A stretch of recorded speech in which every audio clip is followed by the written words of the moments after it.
Hello friends, welcome back to my channel story with Sam. कैसे हैं आप सब? आई होप आप सब अच्छे होंगे। So all my friends, happy new year. ये साल आपके लिए ढेर सारी खुशियाँ लेके आए। तो चलिए आगे बढ़ते हैं और सुनते हैं लव राइवल। जैसे ही रोहित के दादाजी कमरे से निकल गए, रोहित तेज कदमों के साथ श्रेया के पास आया।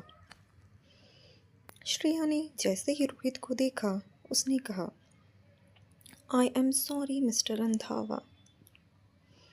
लेकिन श्रेया अपने शब्द भी पूरे नहीं कर पाई थी, इससे पहले ही रोहित ने उससे कहा, तुम्हारा मकसद तो पूरा हो गया है। तुम्हारा मकसद ये था, मुझे अब पता चला।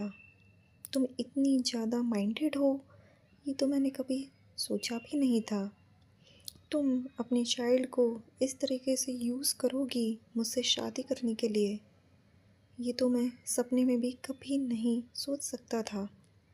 ऐसी प्लानिंग और प्लॉटिंग कैसे कर लेती हो तुम?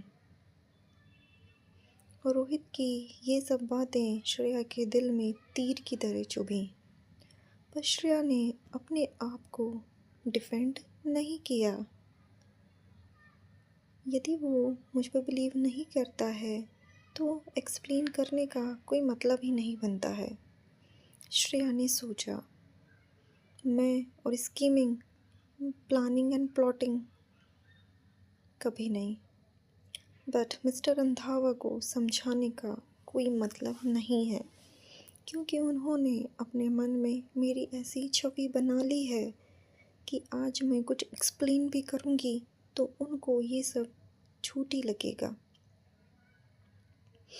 फिर भी उसने कहा, मैंने कभी भी अपने बच्चे को वेपन नहीं बनाया है। मैं इसे क्यों हथियार बनाऊंगी एक रिच फैमिली में शादी करने के लिए?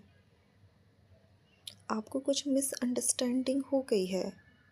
मैं यहाँ से जाती हूँ और आपको अपनी पूरी लाइफ में कभी भी डिस्टर्ब नहीं करूँगी। श्रेया उठ गई और जैसे ही अपनी आईवी निडल अपने लेफ्ट हैंड से रिमूव करने लगी, वैसे ही रोहित ने उसका हाथ पकड़ लिया और उसको बेड पर वापस बिठाते हुए गुस्से में बोला, ऐसा इनोसेंट बनने का नाटक मत करो। तुमने मेरे और दादाजी के बीच में हुई सारी बातों को अच्छे से सुन लिया है और तुम बहुत अच्छे से जानती हो कि दादाजी कभी नहीं चाहेंगे कि रंधावा फैमिली का होने वाला वारिस अलग से ऐसे कहीं जाए या अलग से कहीं पले। तुम रंधावा फैमिली के मोटिव को अच्छे से जानती हो, इसलिए तुम इस स्कीम से मुझे थ्रेट कर रही हो। रोहित की आंखें इस समय बहुत ही ज़्यादा गुस्से में थी और उसकी आंखों में श्रेया के लिए नफ़रत स्पष्ट दिखाई दे रही थी। उसने श्रेया की कलाई को बहुत ज़ोर से पकड़ा हुआ था। श्रेया को लगा जैसे कि उसकी कलाई बस टूटने ही वाली है। वो बहुत तकलीफ़ में थी। उसने पेन में कहा, नहीं, ऐसा नहीं है, मैं ऐसा नहीं चाहती हूँ। रोहित को तो यही लगा था कि श्रेया उसको बच्चे को दूर ले जाने का बहाना बताकर उसको कुछ धमकाने की या ब्लैकमेल करने की कोशिश कर रही है। उसने सोचा कि ये लड़की मुझे ब्लैकमेल करेगी। मैं रोहित रंधावा, इस देश का फेमस बिजनेस टाइकून, मुंबई की पूरी लड़कियां, अरे मुंबई की क्या, पूरे देश में लोग मुझसे शादी करना चाहते हैं और मेरे पास इतनी पावर है कि मैं कुछ भी कर सकता हूँ और ये मुझे ब्लैकमेल करेगी। मुझे? How is that possible? Rohit हल्का सा मुस्कुराया और उसके थोड़े से बाल पकड़कर बोला, तुम्हें क्या लगा कि इस टाइप के ब्लैकमेल से मैं डर जाऊँगा? तुमने दादाजी की बातें सुन ली हैं और दादाजी ने तुम्हें कन्विंस भी कर लिया है शादी के लिए, इसलिए तुम्हें पता है कि हम इस बच्चे को नहीं छोड़ सकते, इसलिए तुम ये सब बातें बना रही हो ना। इतना कहते कहते रोहित ने अपने हाथ धीरे धीरे श्रेया की पीठ के पास ले जाना शुरू कर दिया और उसने बहुत ज़ोर से उसकी पीठ को दबाया। श्रेया की एकदम से चीख निकल गई। उसने गुस्से में बोला, तुम्हारे पेट में मेरा बच्चा नहीं होना चाहिए था। तुम ये चाइल्ड डिज़र्व नहीं कर सकती हो। तुम मेरे बच्चे को पैदा नहीं कर सकती हो। श्रेया जानती थी, उसे पता था कि मिस्टर रोहित रंधावा का चाइल्ड कैरी करना हर किसी के बस की बात नहीं है और वो तो इस क्वालिफाइड भी नहीं थी इस पोजीशन के लिए। और मिस्टर रंधावा के बच्चे के साथ प्रेग्नेंट होना ये तो एक एक्सीडेंट था, उसका ऐसा कोई इंटेंशन नहीं था। उसकी पूरी बॉडी वैसे ही बहुत वीक थी और रोहित के इस प्रकार हिट करने पर उसका फेस वापस से पीला पड़ गया। उसे बहुत तेज़ दर्द महसूस हुआ और इतना ज़्यादा कि वो मूव भी नहीं कर पा रही थी। पर रोहित की पकड़ बहुत मजबूत थी, उसने बहुत ज़ोर से उसे दबाया हुआ था। श्रेया की भी आंखों से आंसू निकलने लगे।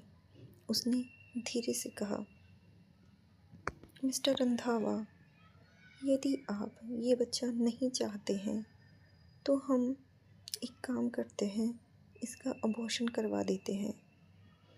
आप ये चाइल्ड नहीं चाहते हैं तो कोई प्रॉब्लम नहीं है, मैं इसे रिमूव करवा देती हूँ। जब बच्चा ही नहीं रहेगा तो चेयरमैन सर आपको क्यों फोर्स करेंगे शादी के लिए? आप तो फ्री हो जाएंगे ना। कैसा आइडिया है? रोहित ने अपने हाथ उसके पीठ से हटा लिए और उसके हाथों को ज़ोर से दबाया, इतनी ज़ोर से कि श्रेया बहुत ज़्यादा पेन में थी और वो उसको घूरते हुए गुस्से में बोला, अबॉर्शन? अबॉर्शन जैसे शब्द का यूज़ भी कैसे किया इस लड़की ने? रोहित रंधावा का बच्चा ऐसे ही अबॉर्ट हो जाएगा क्या? इस औरत में इतनी हिम्मत आती कहाँ से है जो मुझसे ऐसी बातें कर सके और मेरे बच्चे को मारना चाहती है? श्रेया उसके बारे में ही तो सोच रही थी, चाइल्ड नहीं रहेगा तो रोहित को वरी करने की कोई ज़रूरत ही नहीं होगी। बट रियलिटी में वो ये ट्राई कर रही थी कि रोहित ने जो कुछ भी किया है उसका बर्डन वो उठाए। पर रोहित भी उसके ट्रैप में इतनी आसानी से फंसने वाला नहीं था। उसने भी श्रेया को बोला, श्रेया शर्मा, यदि तुमने इस चाइल्ड को ज़रा सा भी टच किया तो तुम नहीं जानती कि तुम्हारे साथ क्या होगा। I will kill you. वो अपने दांत पीसते हुए बहुत गुस्से में बोला। श्रेया का दिल एकदम से धड़क उठा। उसे ऐसा लगा कुछ भारी सा उसके दिल पर किसी ने पत्थर मारा हो। उसका दिमाग एकदम से सुन्न हो गया। वो एकदम खाली नज़रों से रोहित को देखने लगी। कैसा है ये इंसान?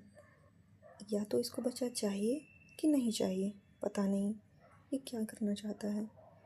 क्लियरली ये इस बच्चे को पसंद नहीं करता क्योंकि इसकी माँ मैं हूँ और ये मुझे अबॉर्ट भी करने नहीं देना चाहता।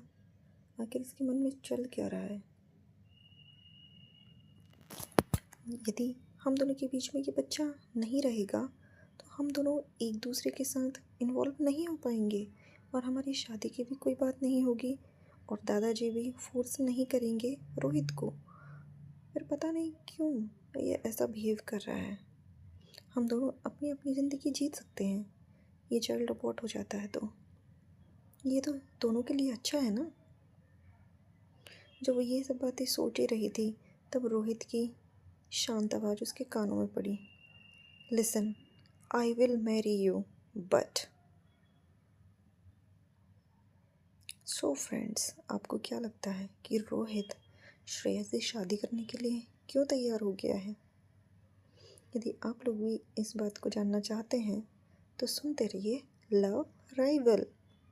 आपको स्टोरी पसंद आ रही है तो प्लीज़ स्टोरी को लाइक करें, अधिक से अधिक शेयर करें, चैनल को सब्सक्राइब करें और आपकी कोई भी सजेशन हो तो कमेंट सेक्शन में ज़रूर बताइए। तो चलिए मिलते हैं नेक्स्ट एपिसोड में, तब तक के लिए बाय बाय।